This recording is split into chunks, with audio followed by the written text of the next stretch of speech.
नमस्कार दोस्तों, स्वागत है आप सभी का एक बार फिर से। दोस्तों, अगर आप अपनी लाइफ में कुछ नया सीखना चाहते हैं तो चैनल को सब्सक्राइब जरूर करिएगा। दोस्तों, भगवान श्रीहरि विष्णु जी और मां लक्ष्मी की कृपा पाने के लिए एकादशी सबसे बड़ा व्रत माना जाता है। यह व्रत न केवल जीवन में सुख शांति, भौतिक सुख, ऐश्वर्य, संपदा, उत्तम जीवन साथी और कार्यक्षेत्र में सफलता प्रदान करता है, बल्कि मरणोपरांत मोक्ष भी प्रदान करता है। एकादशी व्रत का एक अलग और खास महत्व होता है। आज के वीडियो में हम बताएंगे गौमाता से संबंधित एक उपाय जिससे आपको मिल सकता है अक्षय, यदि कभी न समाप्त होने वाला धन प्राप्त करने का वरदान। अगर हिंदू धर्म की माने तो ऐसी मान्यता है कि गाय की सेवा अगर निस्वार्थ भाव से की जाए है तो घर में लक्ष्मी का वास होता है। वैसे तो युगों से चला आ रहा है कि गाय को हम कुछ न कुछ खिलाते जरूर है। गाय को सनातन धर्म में लक्ष्मी स्वरूप भी माना गया है। कहा जाता है कि गाय की सेवा करने से घर परिवार सुखी और संपन्न रहता है। जिस घर में गाय की सेवा निस्वार्थ भाव से होती है उस घर में लक्ष्मी जी की कृपा हमेशा बनी रहती है। और जिस घर में गाय की सेवा नहीं होती, अचानक से किसी भी प्रकार की वहां पर विघ्न बाधाएं आती रहती है। वैसे तो कुछ लोग शहरों में भी रहते हैं, महानगरों में रहते हैं, तो वहां पर गाय पालना संभव ही नहीं है। लेकिन गाय को वहां पर भी रोटी जरूर खिलाई जाती है। लेकिन कई बार गाय को खिलाने में कुछ भूल हो जाती है। तो कौन सी वो 3 चीजें हैं जो गाय को नहीं खिलानी चाहिए, आज हम आपसे इस वीडियो में साझा करेंगे। लेकिन दोस्तों, उससे पहले आपसे रिक्वेस्ट करते हैं कि वीडियो को लाइक जरूर करिएगा, दोस्तों को शेयर कर दीजिएगा, और अगर आपने अभी तक चैनल को सब्सक्राइब नहीं किया है तो चैनल को सब्सक्राइब करके बेल आइकन जरूर दबाइएगा। दोस्तों, गाय के अंदर सभी देवी देवताओं का निवास माना जाता है। तो आप सुबह जो पहली रोटी बनती है वो अगर गाय को खिलाते हैं तो देवी देवताओं का आशीर्वाद मिलता है। गाय को गुरु के साथ जोड़ा गया है, यानी गुरु ग्रह के साथ, बृहस्पति ग्रह के साथ, इसलिए गुरुवार के दिन गाय को रोटी पर एक चुटकी हल्दी डालकर खिलाने तो सुख संपत्ति, धरना, ऐश्वर्य बढ़ता है, दुष्ट ग्रह शांत हो जाते हैं। जो लोग मानसिक रूप से परेशान है वह गाय को रोटी पर थोड़ा सा गुड़ रखकर खिलाएं तो सकारात्मक ऊर्जा आती है, टेंशन खत्म होती है, स्वास्थ्य अच्छा रहता है। और अगर आपको लगता है कि आपके सभी ग्रह खराब है तो ऐसे में गाय को पहली रोटी रोज खिलाएं। सभी ग्रह धीरे धीरे शुभ हो जाएंगे। कभी कभी जीवन में लंबे समय से कोई शुभ मंगल कार्य नहीं हो रहे होते, तब ऐसे में आप गाय को रोटी खिलाएं। गाय के मस्तक को छूकर अपनी मन्नत कहें, प्रणाम करें, पैर छुए तो आपकी मन्नत जरूर पूरी होगी। तो ये था गाय को आप क्या खिलाएं उसके बारे में। लेकिन गाय को क्या नहीं खिलाना चाहिए अब हम जानते हैं। गाय को रोटी तो हर कोई खिलाता है, अब ये रोटी बासी बिल्कुल भी नहीं होनी चाहिए, यानी कि एक दिन पहले की जो रोटी बनी रहती है और अब दूसरे दिन सुबह सुबह खिला देते हैं, वो नहीं खिलानी चाहिए। कई बार आप रोटी बना लेते हैं और उस दिन गाय मिलती नहीं तो रोटी रखी रह जाती है, फिर वो अगले दिन गाय को खिलाने से गाय का अपमान माना जाता है, वो रोटी बासी कहलाती है। इसलिए गाय को एक दिन पहले की बची हुई रोटी कभी नहीं खिलानी चाहिए। सड़ी गली चीजें, खराब चीजें गाय को मत खिलाइए, इससे घर में परेशानी आती है। अगर आप ऐसा करते हैं तो अपनी आदत को बदलिए, क्योंकि इससे घर में तकलीफ होती है। गाय को हरा चारा तो हर कोई खिलाता है, हरा चारा खिलाते समय एक बात का ध्यान रखें, गाय को सबसे ज्यादा पीपल का पत्ता लोग खिलाते हैं, पर पीपल का पत्ता आप खुद से तोड़कर मत खिलाइए। दूसरी बात, आप घर में सब्जी लाते हैं तो सागा जाता है तो उसमें से अच्छी चीजें तोड़कर रख के बचा खुचा अब गाय को खिलाएं। आप जो देंगे वह गाय खाने की, लेकिन थोड़ी सी कुछ अच्छी चीजें मिलाकर गाय को खिला दीजिएगा तो ज्यादा फायदा होगा। गाय को दूध नहीं पिलाना चाहिए, आप दही चावल खिला सकते हैं, लेकिन दूध ताज़ा हो या बचा हुआ भूल कर भी गाय को मत पिलाइए। तो 3 चीजें गाय को नहीं खिलानी है, एक तो बची कुची रोटी नहीं खिलानी है। कोई भी अनाज बजाए उसे दूसरे दिन गाय को नहीं खिलाना है। जैसे चावल बन जाता है, रोटी बच जाती है। और आप अगर चारा खिलाते हैं उन्हें तो सड़ा गला मत खिलाइए, और अगर खिलाते हैं कोई चीज तो उसके साथ कुछ अच्छी चीजें मिला लें। और गाय को दूध भी नहीं पिलाना है, ये चीजें बिल्कुल भी नहीं खिलाएं, नहीं तो घर में गरीबी आती है, माता लक्ष्मी आपके घर में वास करना छोड़ देती है। 84 लाख योनियों के सफर करके आत्मा अंतिम योनि के रूप में गौ का रूप धरती है। गाय लाखों योनियों का वह पड़ाव है जहां आत्मा विश्राम करके आगे की यात्रा शुरू कर दी है। दोस्तों, गाय का कोई अब शगुन नहीं होता है। जिस भूभाग पर मकान बनाना हो वहां पर अगर आप 15 दिन के लिए गाय और बछड़ा बांध देते हैं तो वह जगह पवित्र हो जाती है। भूभाग से बहुत सारी आसुरी शक्तियों का नाश हो जाता है, क्योंकि गाय में सकारात्मक ऊर्जा का भंडार माना गया है। गाय का मार्ग रोकना, अगर आप कहीं भी जा रहे हैं और गाय माता आपका मार्ग रोक दें तो ये बहुत ही शुभ माना जाता है। गाय और बछड़े का दर्शन एक साथ आपको हो जाए तो आपकी सफलता का प्रतीक माना जाता है। अगर आपके घर के आसपास घूमते रहते हैं तो इसका मतलब है कि आपके घर से काफी सारे संकट अपने आप ही दूर होने वाले हैं और समृद्धि पूर्वक जीवन आपको मिलता है। गाय के समीप आप अगर जाते हैं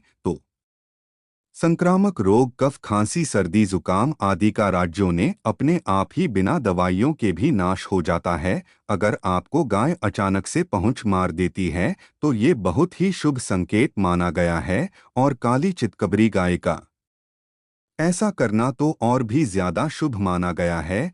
पंचगव्य जो होते हैं वो कई रोगों में लाभदायक है। पंचगव्य क्या क्या हुए? गाय के दूध, दही, घी, मूत्र और गोबर, इन सभी को शरीर की रोग निरोधक क्षमता को बढ़ाकर रोगों को दूर करने वाला माना गया है। ऐसा कोई रोग नहीं है जिसका इलाज पंचगव्य से नहीं किया जा सकता। दोस्तों, आज के समय में लोग गौ माता की पूजा करने के बजाय, उनका सही उपयोग करने के बजाय उनको काटकर मार कर खाना ज्यादा पसंद करते हैं। बुरा लगेगा शायद, पर ये सच है। और गाय को रोटी देने से न केवल सुख समृद्धि की प्राप्ति होती है बल्कि बरकत भी होने लगती है। अगर आप गौ को पाल सकें तो अच्छी बात, लेकिन आज के मॉडर्न युग में जहां लोगों की शायद खुद के घर में रहने की जगह नहीं है, ऐसे में गौ को रखना थोड़ा कठिन और महंगा हो सकता है। ऐसे में आप गौ को रोटी ने कम से कम रोटी दे करके आप सुख समृद्धि को प्राप्त कर सकते हैं। आपके घर में बरकत होने लगती है। हमारे बुजुर्ग हमेशा से कहते हैं कि गाय को रोटी खिलानी चाहिए, लेकिन समय स्थिति के चलते गाय की सेवा हर कोई नहीं कर पाता, लेकिन कम से कम रोटी तो आप खिला सकते हैं। अगर रोटी भी नहीं खिला सकते, जैसे काफ़ी सारे जो हमारे भाई बहन मलेशिया वगैरह में, लंदन वगैरह में बैठे हैं, उनको गाय नहीं मिलती है, वो पूछते हैं कि हम कैसे गोसेवा करें। आप ऐसा कर सकते हैं, आप गांव के नाम के पैसे निकालते जाएं, फिर आप चाहे तो कभी इंडिया आए तो आप गौशाला में दान दे दें, या फिर आप चाहे तो वहीं पर किसी गरीब को गांव के नाम की रोटी खिलाएं। किसी भी अनाथ आश्रम में चले जाएं, किसी वृद्धाश्रम में चले जाएं, किसी भी दूसरे सफेद पशु को आप भोजन कराएं, यह भी आपके लिए बहुत अच्छा होने वाला है। कम से कम रोटी जरूर खिलाएं। हमारे देश में कई जगह देखा गया है और कई लोगों का प्रश्न आता है कि हम झूठी रोटी गाय को देते हैं, क्या ये सही है या गलत है? हम जूठा खाना, बचा हुआ खाना गाय को खिलाते हैं, यानी जो बन जाता है वह गाय के हवाले कर दिया जाता है। तो आपको बता दें दोस्तों, रामायण काल में गौ माता को एक श्राप मिला था, उसी की वजह से आज उनके साथ ऐसा हो रहा है। उसी शराब की वजह से गौमाता में देवी देवताओं का वास होने के बाद भी उनको झूठा खाना पड़ता है, यहाँ तक कि पॉलिथीन भी खाते हैं। हालांकि यह किसी भी लिहाज से सही नहीं है। आपको बता दें, वाल्मीकि रामायण में सीता द्वारा पिंड दान देकर दशरथ की आत्मा को मोक्ष मिलने का संदर्भ आता है। जो लोग जानते होंगे वो जानते हैं कि वनवास के दौरान भगवान राम, लक्ष्मण और सीता पितृपक्ष के दौरान श्राद्ध करने के लिए गया धाम पहुँचे। वहां श्राद्ध कर्म करने के लिए जरूरी सामग्री जुटाने राम और लक्ष्मण तो चले गए और सामान लेकर नहीं आए। दोपहर हो गई, धान का समय निकलता जा रहा था। सीता माँ घबराने लगी। तभी दशरथ की आत्मा ने पिंडदान की मांग कर दी। अब गया जी के आगे फल्गु नदी पर अकेली सीता जी मुश्किल में पड़ गई। उन्होंने फल्गु नदी के साथ वट वृक्ष, केतकी के फूल और गाय को साक्षी मानकर बालू का पिंड बनाया और स्वर्गीय राजा दशरथ अपने ससुर के निर्मित पिंड दान कर दिया। थोड़ी देर में भगवान राम और लक्ष्मण जब लौटे तो उन्होंने कहा कि समय निकल जाने के कारण मैंने पिंड दान कर दिया। बिना सामग्री के पिंडदान कैसे हो सकता है? इसलिए राम जी ने सीता माँ से प्रमाण मांगा। तब सीता माता ने कहा कि जो फल्गु नदी के रेत है, केतकी के फूल है, गाय है और वट वृक्ष है, जो मेरे द्वारा किए गए श्राद्ध कर्म की गवाही दे सकते हैं। इतने में फल्गु नदी, गाय और केतकी के फूल तीनों इस बात को मुकर गए। उन्होंने कहा सीता माँ झूठ बोल रही है, सिर्फ वट वृक्ष ने सही बात कही। तब सीता जी ने दशरथ का अध्ययन करते हुए उनसे ही गवाही देने की प्रार्थना करें। दशरथ जी ने सीता माँ की प्रार्थना को स्वीकार करके घोषणा की कि ऐन वक्त पर सीता ने मुझे पिंड दान कर दिया। इस पर राम आश्वस्त हुए, लेकिन तीनों गवाहों द्वारा झूठ बोलने पर सीता जी उनसे क्रोधित हो गई और उन्हें श्राप दिया।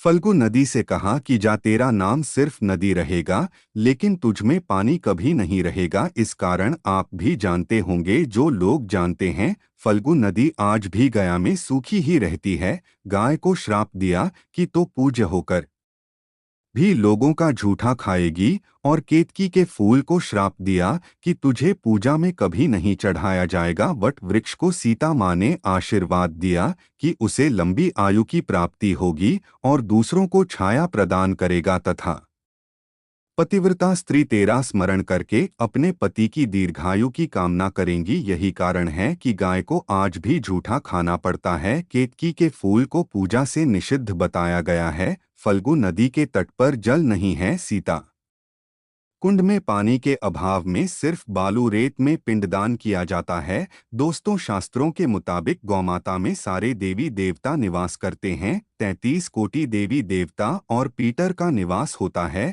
अगर आप भी किसी मंदिर में नहीं जा सकते, पूजा पाठ नहीं करते हैं, कहीं जाकर के ग्रह दोषों का उपाय नहीं कर सकते हैं, तो आपको गाय को एक रोटी जरूर खिलानी चाहिए। हमेशा कहते हैं, पहली रोटी गाय की अगर आप भी खिलाते हैं तो दुनिया के सारे सुखों को प्राप्त कर सकते हैं। आपने अक्सर ही सुना होगा कि रसोई में पहली रोटी जो भी बने गाय को दे देनी चाहिए। हर रोज गाय को एक रोटी देने से आपके जीवन के सभी दुख दर्द दूर हो जाते हैं। खाना बनाते वक्त हमेशा पहली एक रोटी गाय की निकाल दें, इसके बाद ही परिवार के बाकी सदस्यों के लिए आपको रोटियां सेकने चाहिए। कोशिश करनी चाहिए कि गाय की उस रोटी में थोड़ा सा हल्दी मिला दें, इससे गाय को रोटी खिलाने का अपार फल प्राप्त होता है। अगर गुरुवार का दिन हो तो लोई ले लें, सैनी हुए आटे की एक छोटी सी लोई बना लें और उसमें हल्दी मिलाकर गाय को खिला दें। आपके जीवन में शुभता आती है,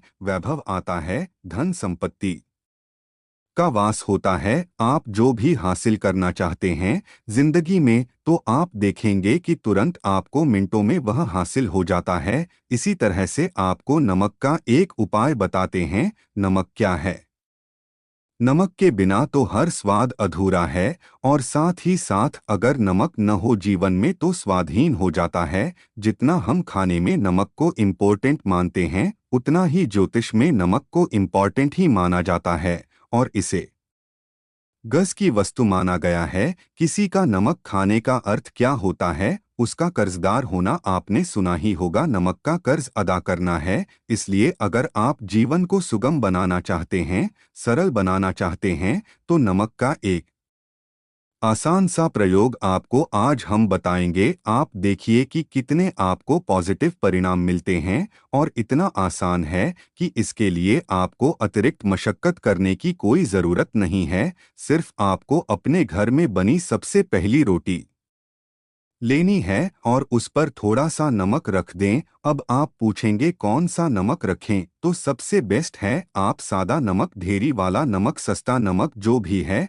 वह रखें। काला नमक नहीं रखना है, आपको सफ़ेद नमक ही रखना है। तो नमक रखने और फिर इस रोटी को किसी कपिला गाय को आपको दे देनी है। कपिला गाय यानी सफ़ेद रंग की गाय को आपको खिला देना है। अगर आपको कपिला यानी सफ़ेद गाय नहीं मिलती है तो आप ये रोटी किसी भी गाय को खिला दें, मगर यदि आपको कोई ऐसी गाय दिख जाए सबसे पहले सफ़ेद गाय को ही खिलाना प्रेफर करें। आपको बता दें दोस्तों, ये उपाय आपकी हर समस्या को जड़ से दूर कर देता है। चाहे आपके घर में कोई बड़ी कलह हो, कोई पारिवारिक वाद विवाद हो, इस उपाय को करके आपके घर में सुख का वास होने लगता है। जो भी धन की कमी हो, बच्चों की पढ़ाई हो, करियर में सफलता हो, सभी मुश्किलें आपके जीवन की दूर होने लगती है। लेकिन गाय को रोटी देते वक्त मन में ऐसा कोई भावना लगाकर रखें कि हम रोटी खिलाते हैं या फिर हम बहुत बड़े दानी हैं।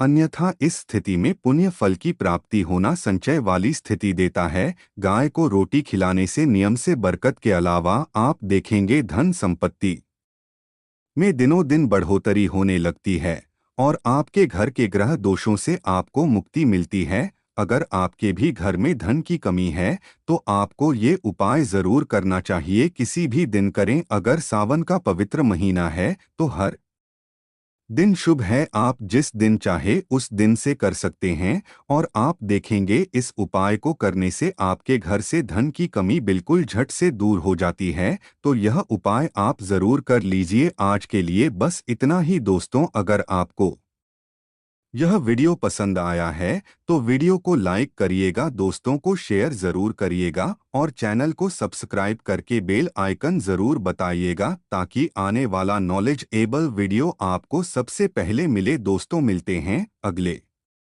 वीडियो में, तब तक के लिए गुब्बारे। थैंक्स फॉर वॉचिंग में वीडियो।